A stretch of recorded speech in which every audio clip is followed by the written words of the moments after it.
I was 34 that autumn, though I felt decades older, and my name is Claire, a nurse at St. Mary's Hospital where I'd worked for 9 years, the kind of nurse who stayed late when colleagues called in sick and never complained about double shifts. I'd been married to David for 7 years, and his mother Margaret had lived with us for 5, ever since David's father passed, and David insisted it was the right thing to do. The night everything changed, I came home at 10 past 10, and I remember checking my watch twice on the bus, willing the minutes to pass faster whilst my reflection looked ghostly and tired in the rain-streaked windows. I'd worked a 14-hour shift covering for Sarah who had the flu, and my feet were screaming inside my shoes with that deep ache that starts in your soles and settles heavy in your lower back. All I wanted was a cup of tea, a hot shower, and my bed, nothing more complicated than that. I should have known something was wrong the moment I turned my key in the lock and heard the silence waiting for me, that particular weighted quiet that means people have been sitting and stewing and working themselves into a state. The kitchen light was on, spilling harsh yellow into the hallway, and I could smell something burnt, that acrid edge of food kept warm in the oven far too long. I hung my coat on the hook by the door and walked into the kitchen with my bag still on my shoulder. David was sitting at the table with his arms crossed, his face set in that expression I'd come to know too well, the one that made my stomach clench before he'd even opened his mouth, and Margaret sat beside him with her hands folded and her mouth pressed into a thin disapproving line. They'd been waiting, and the casserole dish sat between them, covered with foil, getting cold whilst they made their point. David's voice was quiet at first, which was always worse than the shouting because it meant the anger had been building for hours. "Do you know what time it is?" he asked, and I opened my mouth to explain about Sarah and the emergency admission at 7:30 and the text I'd sent at 6, but I didn't get the chance because he was already standing up, the chair scraping loud against the floor, and his hand came across my face so fast I barely registered it before the pain bloomed hot across my cheek. "You fool," he shouted, and the volume filled the kitchen, bouncing off the walls. "Because of you, we've had to wait. Right, get to the kitchen and cook something quickly." I stood there with my hand pressed against my burning cheek, my bag sliding off my shoulder and hitting the floor, and I looked at Margaret, waiting for something, anything, some flicker of shock or disapproval or basic human decency. But she just sat there with that same pinched expression, and then she said, in that clipped voice she used when she wanted to make it clear she was doing me a favor, "A proper wife manages her time better, Claire." Something inside me broke then, not loudly or dramatically but with the quiet finality of a bone snapping cleanly in two, and I realized I'd been slapped before, 3 times in the past 2 years, always in private, always followed by tears and apologies and promises it would never happen again, promises I'd wanted so desperately to believe. But this was different, standing in our kitchen with his mother watching and nodding along like I deserved it, and I knew with absolute certainty that if I walked to that cooker and started preparing food, if I apologized and carried on as though this was acceptable, I would never leave. I would stay in this house and let myself be slowly erased until there was nothing left of who I used to be. I reached up and pulled off my wedding ring, the plain gold band that had felt so significant 7 years ago when David slipped it onto my finger in front of a church full of people who told me how lucky I was, and I placed it carefully on the kitchen table right next to the casserole dish, and the small metallic sound it made seemed impossibly loud in the silence. "I won't be cooking tonight," I said, and my voice sounded calm and clear despite the fact that my hands were shaking. "Or any other night." David's face went through 5 different expressions in as many seconds, shock and confusion and then anger again, the kind that made his face go red and his jaw clench. "What are you doing?" he demanded. "Pick that up, Claire, pick up the ring right now, you're being ridiculous." But I didn't pick it up, I just turned and walked out of the kitchen, down the hallway, into our bedroom, and I locked the door behind me, something I'd never done in 7 years of marriage. My hands were shaking so badly I could barely manage the lock whilst I heard David's footsteps coming down the hall, heavy and purposeful, and then he was pounding on the door and shouting, his voice swinging between rage and something that almost sounded like panic. "Open this door, Claire. Open the door right now." And then softer, almost pleading, "I'm sorry, darling, I'm so sorry, I've had a stressful day. Please, let's talk about this, you're overreacting, just open the door." I sat on the edge of the bed and pulled my mobile from my pocket, scrolling until I found Rachel's number, my older sister who lived 40 minutes away, the sister I hadn't properly seen in months because David always had a reason why we shouldn't visit, why it was better if we kept things simple and quiet. My finger hovered over the call button whilst David continued shouting, and I could hear Margaret's voice too,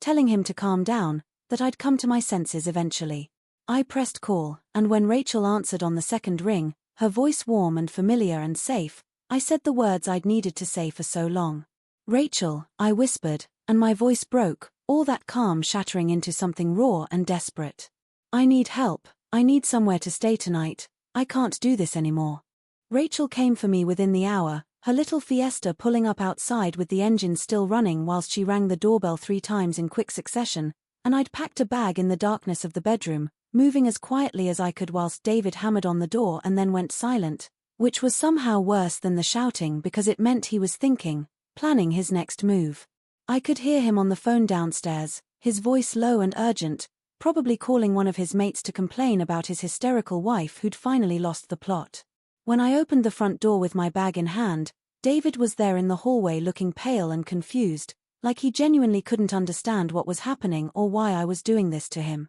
"Claire, don't be ridiculous," he said, reaching for my arm, but I stepped back and Rachel was already there with her hand on my shoulder, her voice firm when she said, "She's coming with me, David." I didn't look back as I walked to the car because I knew if I did, if I saw the house we'd shared for 7 years or the garden I'd tried so hard to make lovely or any of the things I'd poured myself into trying to build a life, I might lose my nerve completely. I woke the next morning in Rachel's spare bedroom, disoriented by the unfamiliar yellow walls and the sound of traffic from the street below, and for a few blissful seconds I didn't remember why I was there, and then it all came crashing back and I felt physically sick. I'd slept 11 hours straight, the longest I'd slept in years, my body finally allowing itself to collapse now that I wasn't in that house listening for footsteps or voices or the particular quality of silence that meant someone was angry. Rachel brought me tea and toast on a tray, sat on the edge of the bed, and said quietly, "I've been waiting for this phone call for 3 years, you know." I started crying then, properly crying, the kind of deep wrenching sobs that come from somewhere in your chest and won't stop no matter how hard you try to control them, and Rachel just held me and didn't say anything else. Didn't tell me it would be all right or that everything happens for a reason or any of the useless platitudes people offer when they don't know what else to say. When I could finally breathe again, we talked for hours, and I told her things I'd never said out loud before, things that sounded so much worse when I heard myself saying them than they'd seemed when they were just thoughts I pushed down every night. I traced it back to how charming David had been at first, how he'd made me feel special and chosen, how the control had started so small I barely noticed it. And I told her about Margaret moving in and criticizing everything I did and how David always took his mother's side, and I told her about the 3 times he'd slapped me before last night, always followed by tears and promises I'd wanted desperately to believe. Rachel listened to all of it without interrupting, and when I finally went quiet she asked, "When did you last feel happy?" And I opened my mouth to answer and realized I genuinely couldn't remember. That afternoon, whilst David was at work, we went back to the house to collect more of my things, and I was terrified he'd come home early but Rachel insisted we had every right to be there. I packed clothes and documents and was looking for my birth certificate in David's desk when I found it, tucked into a folder marked household, a bank statement for an account I'd never seen before, an account in David's name only with monthly transfers from our joint account going back nearly 4 years. I sat down on the floor and read through it twice with my hands shaking because there it was in black and white. £300 here, 400 there, sometimes 500, all of it my nursing salary that he'd been siphoning away whilst telling me we were struggling, that we couldn't afford holidays or new furniture or anything I wanted. I did the maths in my head and felt sick because it came to £51,000, 4 years of my life stolen and hidden where I'd never find it. I photographed every page with trembling hands whilst Rachel stood in the doorway looking like she wanted to set something on fire. We were loading the last bag into the car when Margaret's taxi pulled up earlier than we'd expected, and she got out slowly, taking in the scene with those cold, calculating eyes, and then she walked right up to me and blocked my path to the car. "You ungrateful girl," she said, her voice low and venomous in a way I'd never heard before, even from her. "After everything we've done for you, you'll come crawling back within a week, mark my words." I looked at her, this woman who'd made my life miserable for 5 years, who'd watched her son hit me and said I deserved it for not managing my time properly, and I felt something shift inside me that felt almost like freedom. "Tell David," I said, my voice steady and clear, "that I've kept receipts for everything. I got in the car and Rachel drove away, and I didn't look back. 3 months later, I was still living in Rachel's cramped flat, sleeping on a sofa bed that I folded up every morning and unfolded every night, existing in a strange limbo where I wasn't quite a guest anymore but definitely wasn't home either.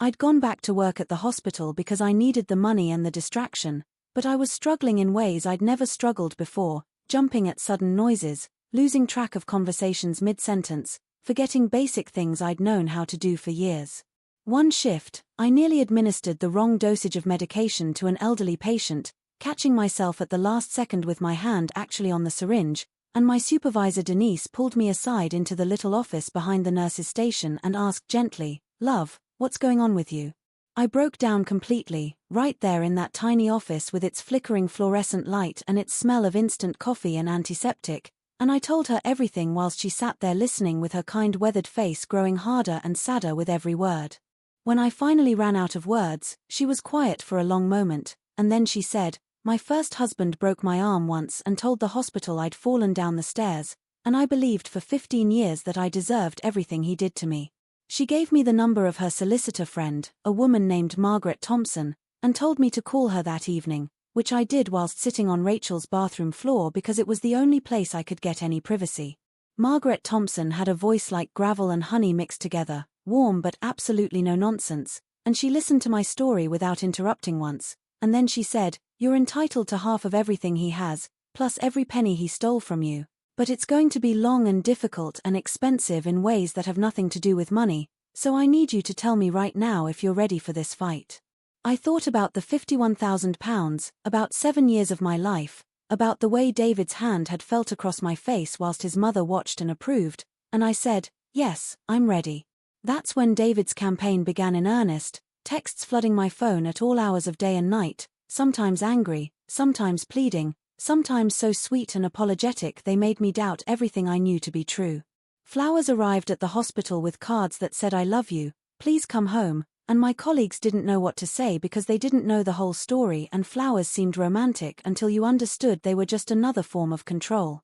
He started showing up outside Rachel's building late at night, not doing anything, just sitting in his car where I could see him from the window, a silent reminder that he knew where I was and could get to me whenever he wanted. He'd told everyone we knew that I was having a breakdown, that I'd abandoned our marriage over nothing, that he was desperately worried about my mental health, and half our friends believed him because David had always been so charming, so plausible, so good at making people see exactly what he wanted them to see. My own parents called, my mother crying down the phone about the sanctity of marriage and my father's voice heavy with disappointment when he said that men sometimes had tempers and that was normal, that I was throwing away a good man over nothing. I felt completely alone, like I was drowning in the middle of the ocean whilst everyone I'd thought would help me just watched from the shore and told me I was making a fuss over a bit of water. Margaret Thompson filed for a non-molestation order after David followed me home from a late shift, his car 3 lengths behind mine all the way from the hospital to Rachel's flat, and when he was served with the papers he was furious, played the victim to everyone who would listen, told them I was trying to destroy him with false accusations. That week, Denise mentioned there was a domestic violence support group that met every Thursday evening in a community center near the hospital, and I went because I didn't know what else to do, walking into a room full of women sitting in a circle on plastic chairs drinking tea from styrofoam cups. There were young women and middle-aged women and one elderly lady who introduced herself as Joyce and said she was 68 and had left her husband after 40 years of marriage. "Everyone told me I was mad," Joyce said, her voice strong despite her age, "leaving at my age with nothing, but I'd rather have 10 years of peace than die in that prison." I sat there listening to these women tell their stories, each one different but somehow exactly the same, and for the first time in 3 months I didn't feel crazy or weak or like I was overreacting. When the meeting ended, Joyce came over and hugged me, this tiny fierce woman who barely came up to my shoulder,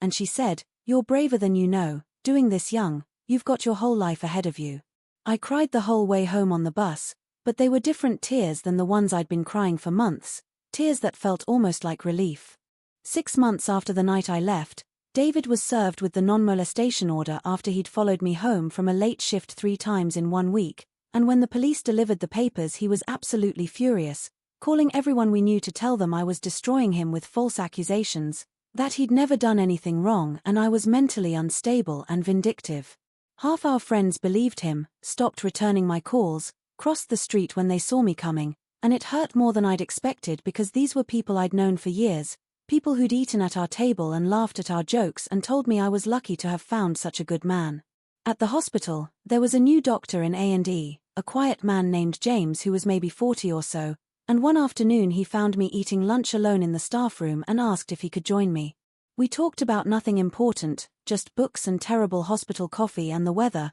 and it was the first normal conversation I'd had in months, the first time someone had spoken to me like I was just a person and not a problem that needed solving or a victim that needed pitying. David's solicitor sent a letter offering a settlement, £20,000, and I could walk away, sign papers saying I'd never contact him again or make any further claims. Margaret Thompson called it insulting and told me we could fight for much more, but I was so tired, so worn down by months of legal letters and court dates and David's constant messages that part of me just wanted to take the money and disappear. But then I thought about the £51,000 he'd stolen, about the 7 years I'd given him, about his hand across my face and his mother's approving nod, and I found something inside myself I didn't know was still there. No, I told Margaret, my voice steady for the first time in months. I want what he took from me, all of it, and I want it on record what he did. I spent an entire weekend writing my witness statement, pages and pages detailing every instance of control, every criticism,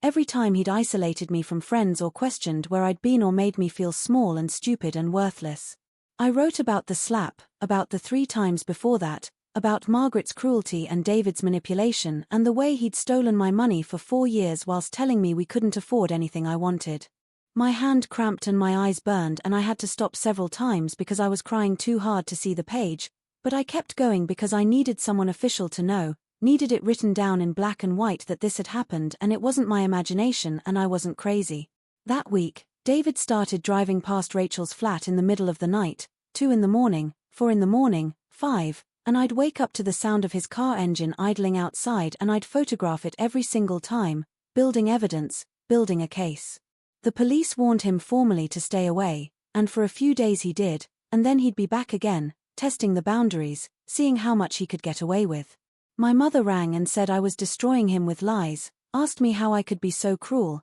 and for the first time in my entire life I hung up on her whilst she was still talking, and then I sat on Rachel's bathroom floor and cried until I thought I might be sick. James asked me for coffee after a shift, just casual, just friendly, and I panicked and made some excuse about being tired. Later I told Denise I didn't know how to be around men anymore, didn't know how to tell the difference between kindness and manipulation, and she said gently, "You're not broken, love, you're healing, and there's a difference." That night, lying on the sofa bed in the dark, I let myself think for the first time that maybe she was right.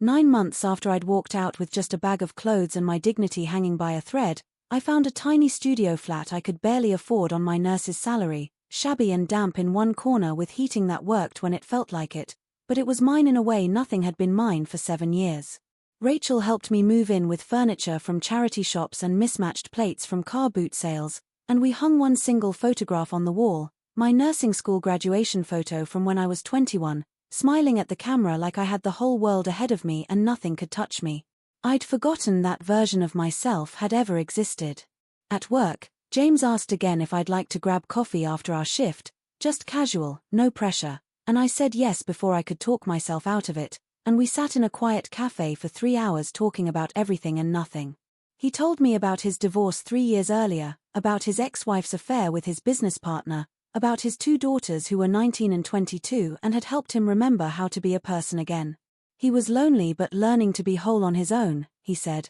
and there was something about the way he said it that made me believe him. "I'm not ready for anything," I told him, needing him to understand that I was still too broken, too uncertain, too scared of making another terrible mistake. "Neither am I, really," he said, stirring sugar into his coffee. "But I like talking to you, and maybe that's enough for now, just coffee sometimes and conversations that don't feel like work." It was the gentlest thing anyone had said to me in longer than I could remember. The divorce proceedings intensified after months of legal wrangling, and David's solicitor tried everything, claiming I'd been financially irresponsible, that I'd had compulsive shopping habits, that David had been protecting our assets from my reckless spending. In the preliminary hearing, Margaret Thompson presented the bank statements, my payslips showing every penny I'd earned, the photographs of bruises I'd secretly taken over 2 years and stored in a cloud account David had never known existed, and I watched David's face as his lies unraveled in front of the judge.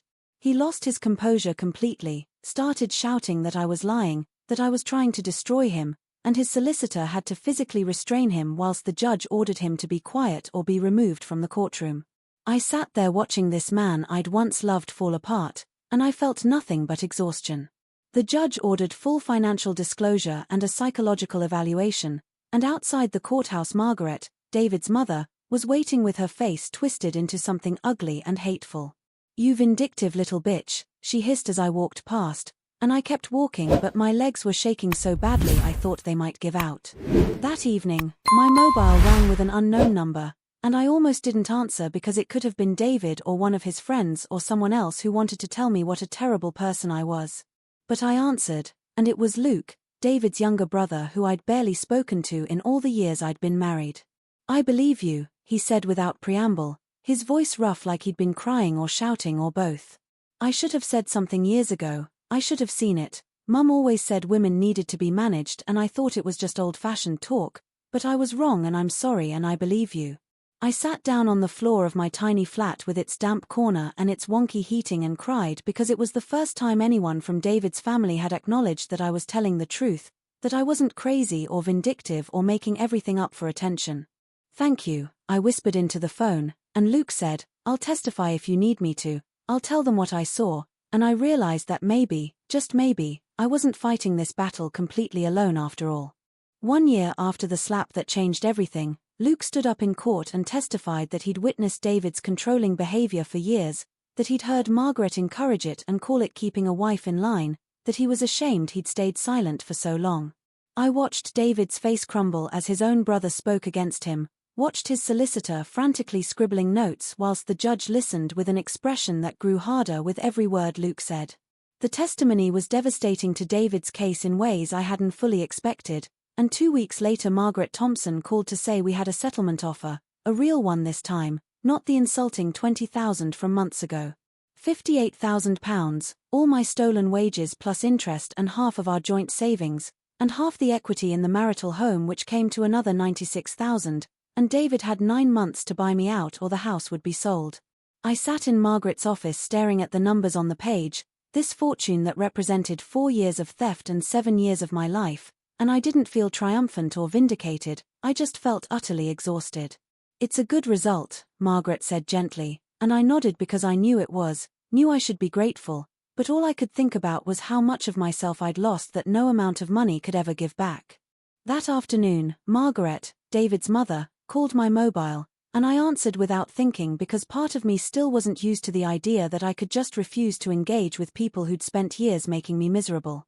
She screamed at me for 3 solid minutes about how I'd destroyed her son, how he'd lost everything because of my lies, how I'd burn in hell for what I'd done, and I listened to it all with the phone held slightly away from my ear until she finally ran out of breath, and then I hung up and blocked her number and sat very still for a long time. I accepted James's invitation for dinner that weekend, a proper dinner at a nice restaurant, and we talked for hours about his daughters and my work and the peculiar loneliness of starting over when you're not young anymore but not old enough to give up on the idea of being happy. He told me about the business partner who'd betrayed him, about the year he'd spent barely functioning, about how his daughters had quite literally saved his life by refusing to let him disappear into his grief. "I'm still not ready for anything serious," I told him, needing to be honest even though part of me was terrified he'd decide I wasn't worth the wait. "Good," he said, reaching across the table to take my hand. "Because neither am I, and I think we'd both mess this up spectacularly if we rushed it,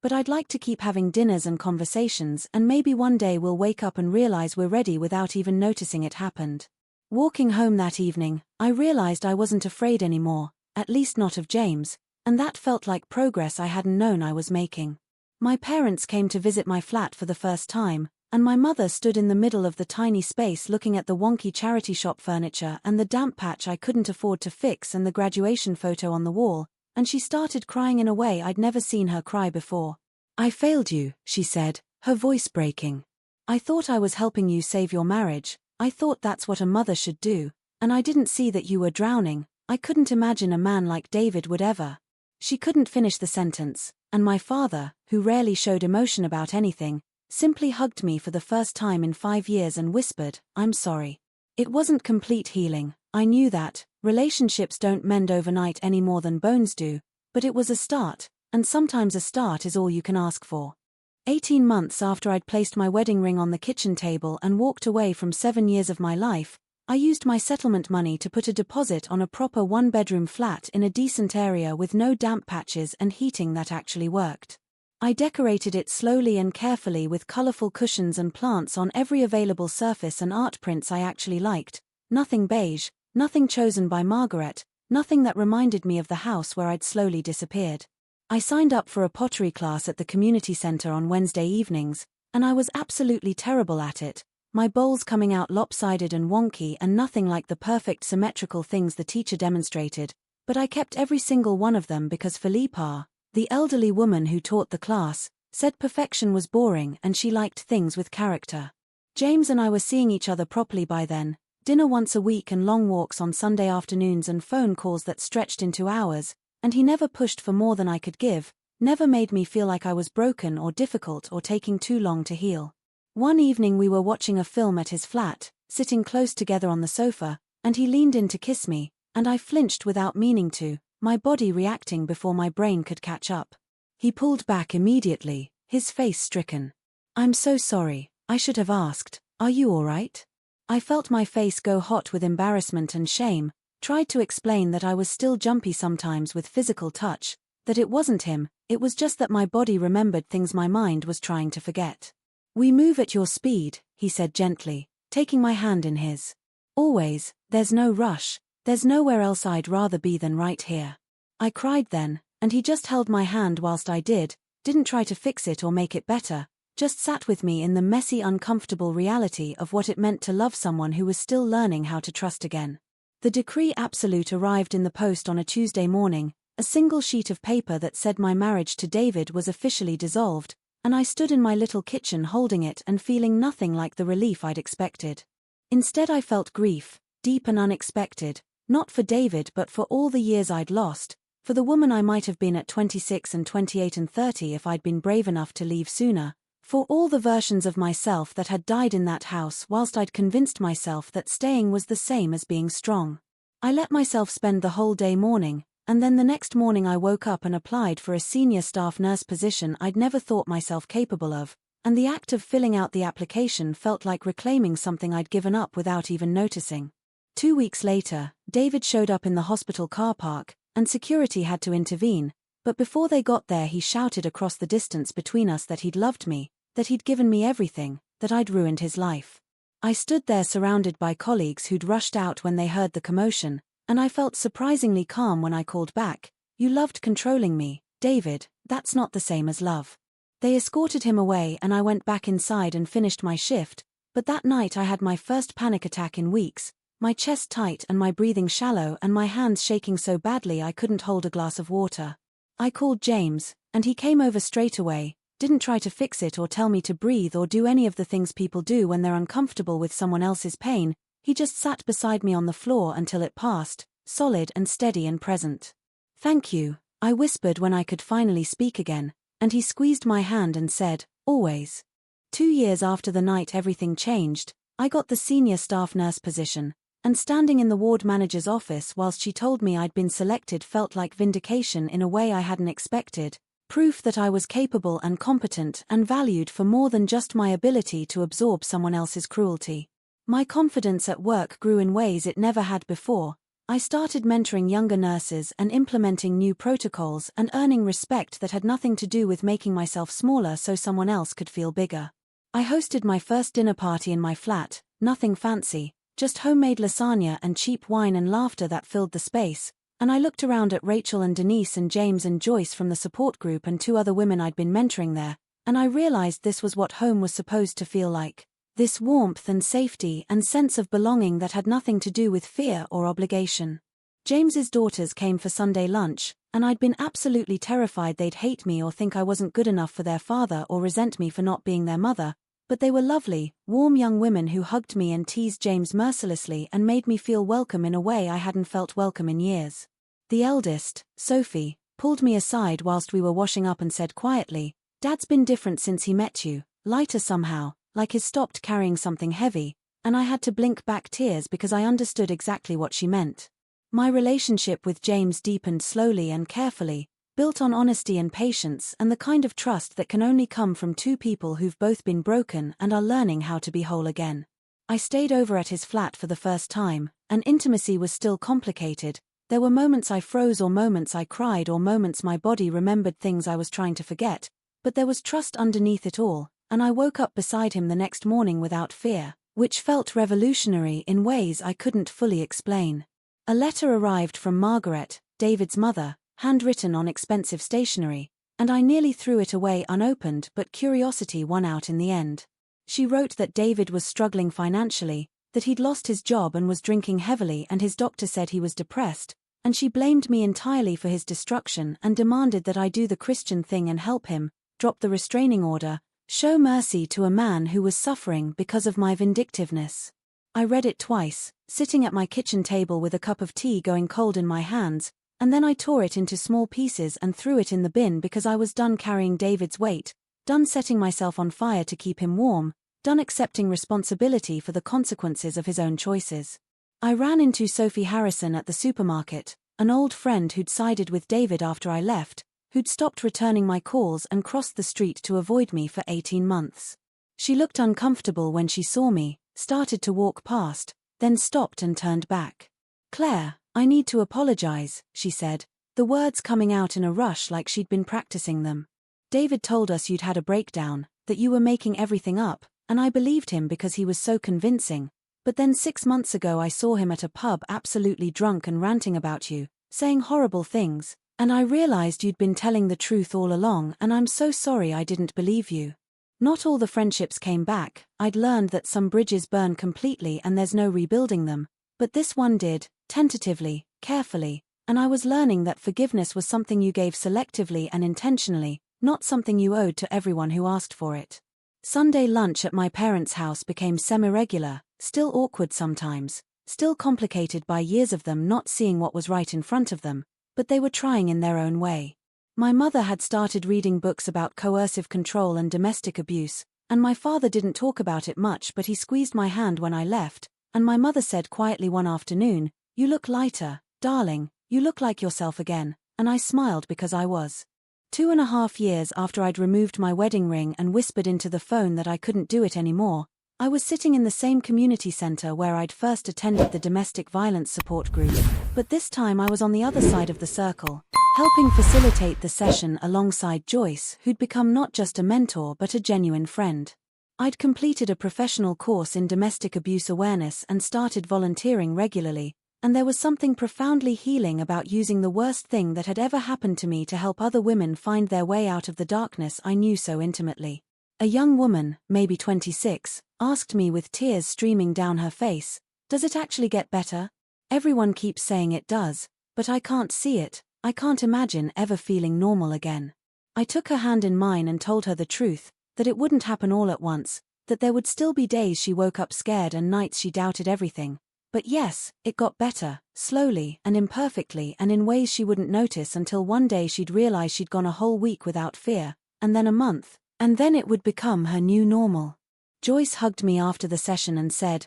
"Look at you now, saving others," and I felt something settle in my chest that felt like purpose. James proposed on an ordinary Tuesday evening in my flat whilst we were cooking dinner together, or rather whilst he was burning dinner because he was hopeless in the kitchen and we both knew it. There was no grand gesture, no public display, just him turning to me with flour on his hands and love in his eyes and saying, "I don't want to fix you or save you, because you're not broken, you never were, I just want to spend the rest of my life with you exactly as you are." I cried, and then I laughed, and then I said yes with the condition that we'd do it our way, small and simple and as equals, and he kissed me and said he wouldn't have it any other way. We planned a small ceremony at the registry office with 30 people and lunch at a nice pub afterwards. Nothing elaborate, nothing performative, just the people who'd stood by us and loved us through the hard parts. My parents came, my mother crying happy tears this time, and Rachel was my maid of honor wearing a dress she actually liked instead of some hideous bridesmaid monstrosity. Denise caught the bouquet and joked that she was far too old for such nonsense. James's daughters were there looking beautiful and happy, and David's absence was a relief rather than a wound, a door firmly closed on a chapter of my life I'd finally stopped reading. I wore blue instead of white because I wasn't pretending to be someone I wasn't, and when James slipped the ring onto my finger I didn't feel owned or claimed, I felt chosen, and there was a world of difference between those two things. The evening before the wedding, I met with a trainee solicitor who was volunteering with domestic abuse survivors, and she asked me what I would say to women who were still trapped, who couldn't see a way out. I thought about it carefully before answering, because I knew my words would matter to someone somewhere who was sitting in the dark wondering if survival was even possible. I'd tell them that the moment you stop accepting what you don't deserve, everything changes, I said slowly. It won't be easy, you'll lose people you thought would stand by you, you'll lose your old life and your old self, and there will be days you doubt every single choice you've made. But you'll find something infinitely more valuable, you'll find yourself, your voice, your peace, your dignity. I'd also tell them you don't have to be brave all at once, you just have to be brave for 5 minutes, and then another 5, and that's how you build a new life, 5 minutes at a time. That evening I came home to find James attempting to cook again, the kitchen full of smoke and laughter, and the late sun was streaming through the windows of a flat that was mine, a life that was mine, a love that was built on respect and trust and the hard-won knowledge that I deserved both. I caught my reflection in the window and saw that girl from my graduation photo looking back at me, but stronger now, steadier, scarred but whole. I came home late that September night 2.5 years ago, and everything changed, not all at once and not easily, but I came home to myself eventually, and I realized I'd been worth coming home to all along.